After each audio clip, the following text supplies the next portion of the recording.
Not all of you may know this, but among my many tasks here, one of the things I do is I teach the Judson Rites of Passage class for 4 of our young people here, tentatively called the Sonic Youth.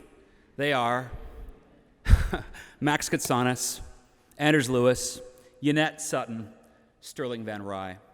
And they met with me semi-regularly. And we were working towards this year-long curriculum that would, the idea was it would culminate in them one day being invited up to the agape service and joining us, should they so choose, into our ritual of Dixie Cups and communion. Well, I'm not going to be in a position to finish the class, and though this will soon be taken over by the very competent, very able, soon-to-be Reverend Micah Busey, I decided that I was going to take all the lessons that I had planned for them and squeeze them into one last final sermon that would be able to be extracted like concentrate for the rest of the time if they wanted to. So won't that be great? Now, of course, not all of them can be here. Yannette is away with her family. Paul is recording this, so hello, Yannette. She'll be checking this out later, and I know there will be some of you naysayers out there who will think that this is some kind of gaudy rhetorical trick, that I'm going to say something that's going to be like over their heads and is really talking to you and about something else, but I promise you that is absolutely not the case. They are way ahead of your level, and I am not joking at all. This is not even slightly pretending. We talk about that all the time, how slow the upstairs service is. And so this is actually, I'm going to pretend to give it to you because I don't want them to feel too much entirely on the spot. But rest assured, I do not feel it in my heart. This is specifically for them. So, Max, Anders, Sterling, Yannette, later on, Yannette. This ritual of communion, for all of its weird awkwardness, is actually a mystical act, believe it or not, underneath all of the shuffling and cups and all of it. And when we eat bread and when we drink wine in this kind of context with a bunch of people in silence, it isn't supposed to transform us into some bizarre religious fantasy out in the sky. People think of it this way, but they're wrong, most people, whoever they are, right? And instead, what's happening is that communion is supposed to draw us back out of the world of all our crazy ideas and instead pull us into something that is more basic and more obvious, that people can't even really see it. Something beautiful that we call agape, and believers think that this heals us in some fashion when we do this, and even that it heals the world around us in some way. Now, I recognize that this sounds like bullshit. It sounds like utter religious nonsense because we are, all of us, trained by the larger culture around us not to think of things so small and silly as possibly having any real impact, justice, impact, or anything on our lives or on the larger world. This is the same kind of thinking that says that all the little things that we do, all the little in-between moments and like food and all the stuff, that it doesn't really matter. That none of that touches the big systemic picture. This is the logic that says, I can't help this person get a puppy out of a tree right now because I'm late for something like an immigration reform meeting or whatever else. This is the same logic that I might have even fallen into, and it's like, oh, I can't necessarily teach the kids because I've got to work on raising the minimum wage or something like that, right? Because our hearts and our heads have been disconnected for so long, it's easy for us to sort of despair sometimes and think, this is just ridiculous. All the small things that we do, all the little things that make up a community of faith. It's easy to say that we're just groping and we're lying to ourselves and that we're like waiting for some miraculous thing that never comes because we all actually know how the culture works. It's easy to feel that way all the time. I do sometimes too. But what I would like to propose today is that things that seem miraculous, and miracles in general, are things that seem quite impossible from the larger culture's way of seeing the world. But that, in fact, miracles are things that become entirely possible from the agape way of seeing the world. And you can think of obvious examples: space travel, cell phones, all that kind of stuff. When this church was built in like 1890-something, no one would have believed it's true. The way we saw the world would not have accepted anything like this. But things change. People have a different way of seeing things, and all of a sudden, it becomes, real.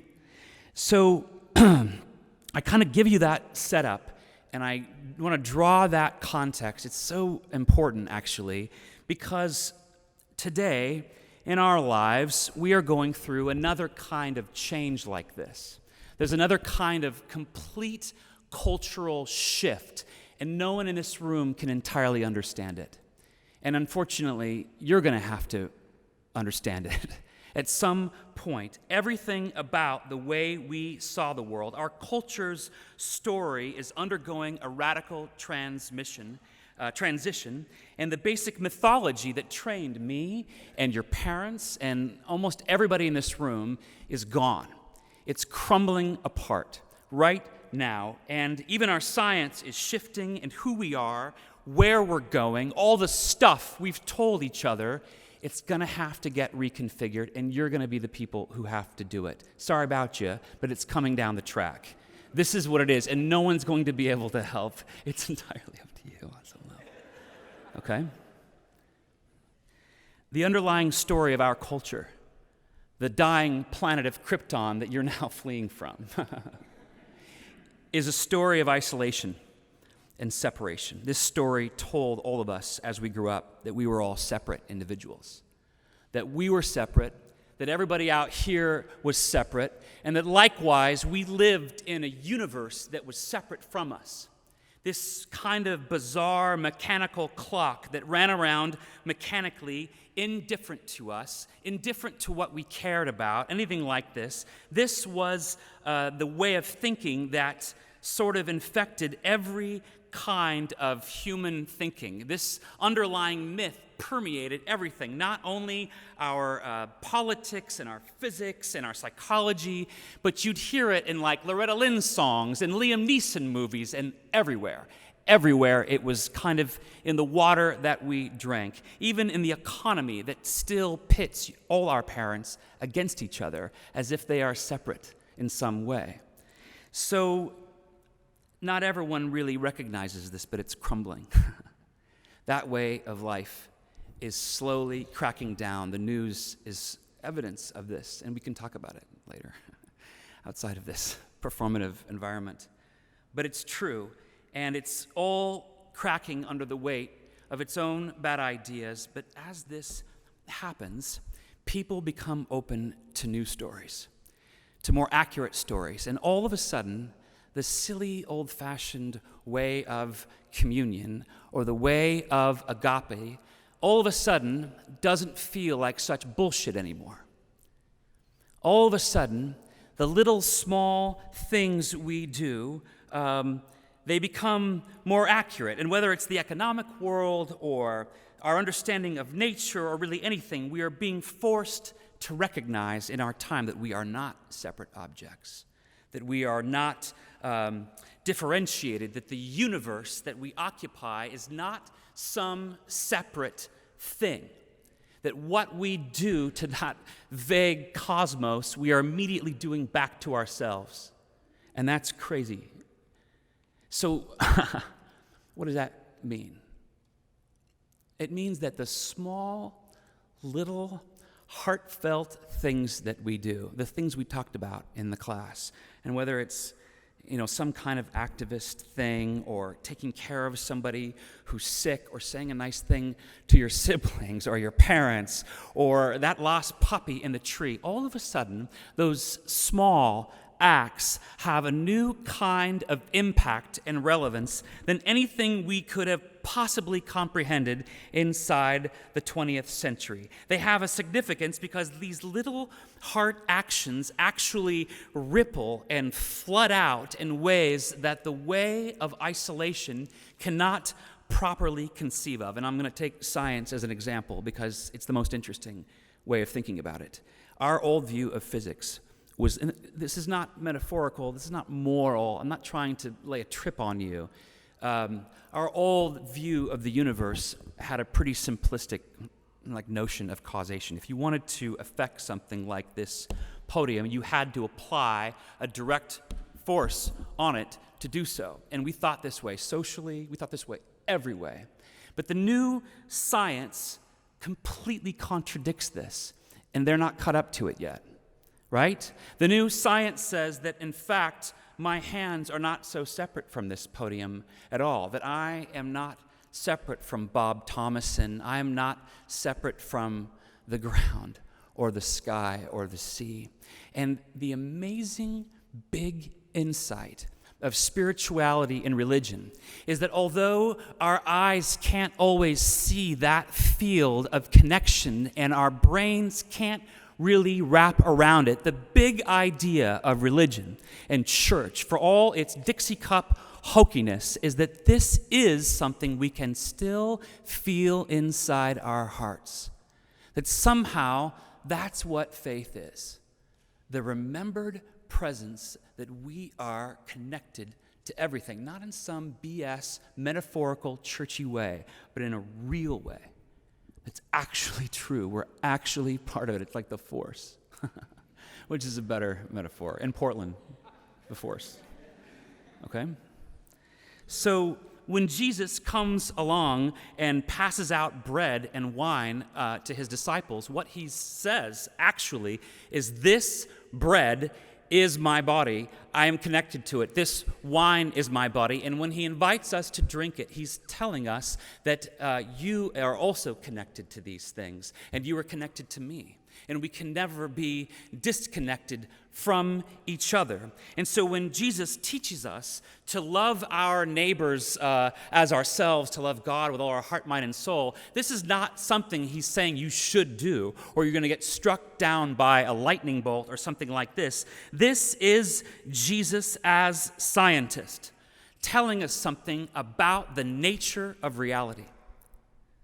And once we see that, it becomes really crazy, because how we treat others is literally how we start getting treated back.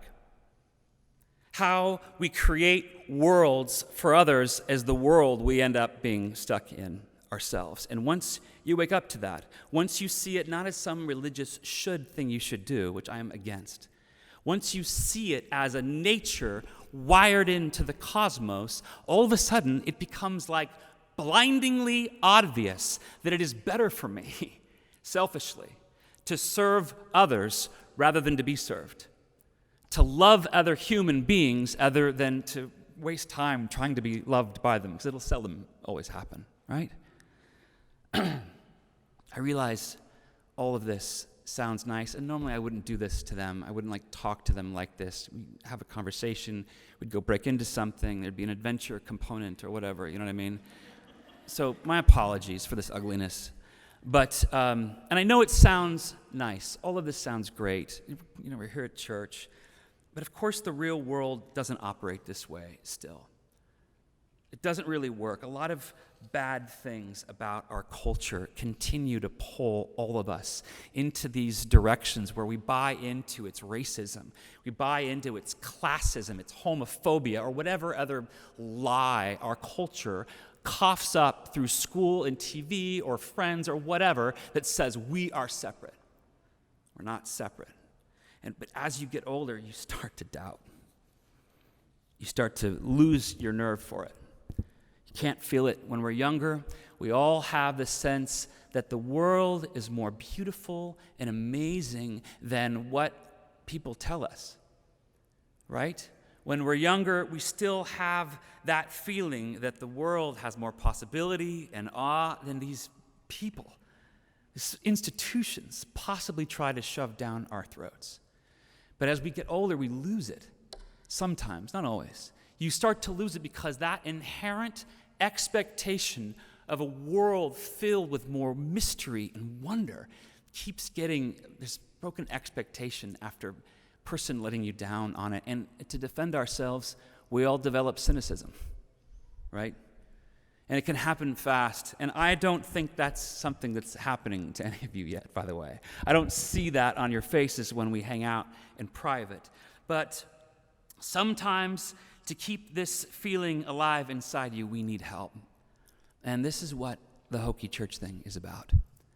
Church, ideally, is this place where you can go with people and they can remind you of what that feeling is.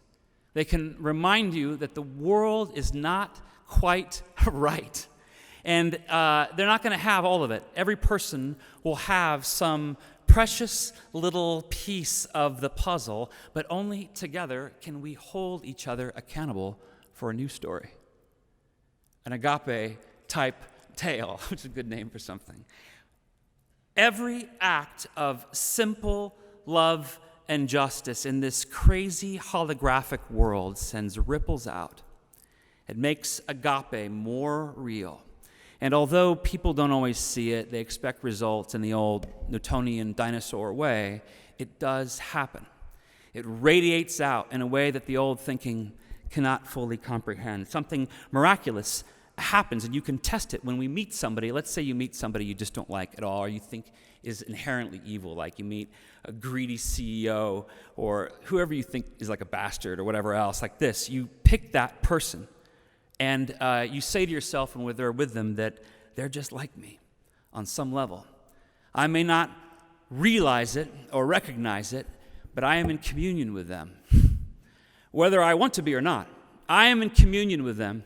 So even though it means I might have to check them in some way, even though it might mean I have to create some boundary around their behavior, if I realize that I am the same as this person, then some crazy stuff happens. If I look at them and say, they have the same things I do. This person also has some special gift that they want to be given secretly, and their lives will only be happy if we can find a way for them to give that gift. And if you can say to yourself, I want this for that person. I want that, and I'm going to conspire to do anything I can to help them give it, even if they don't want that. Doesn't matter. I would not be here, most of us would not be here, if someone had not contrived against our baloney stories of being separate that we were sold. Grace intervenes, and usually it will only intervene through us. So, this is what agape means. This is what we're talking about. And it could be an act of kindness or forgiveness or anything else that violates the belief that we are separate people.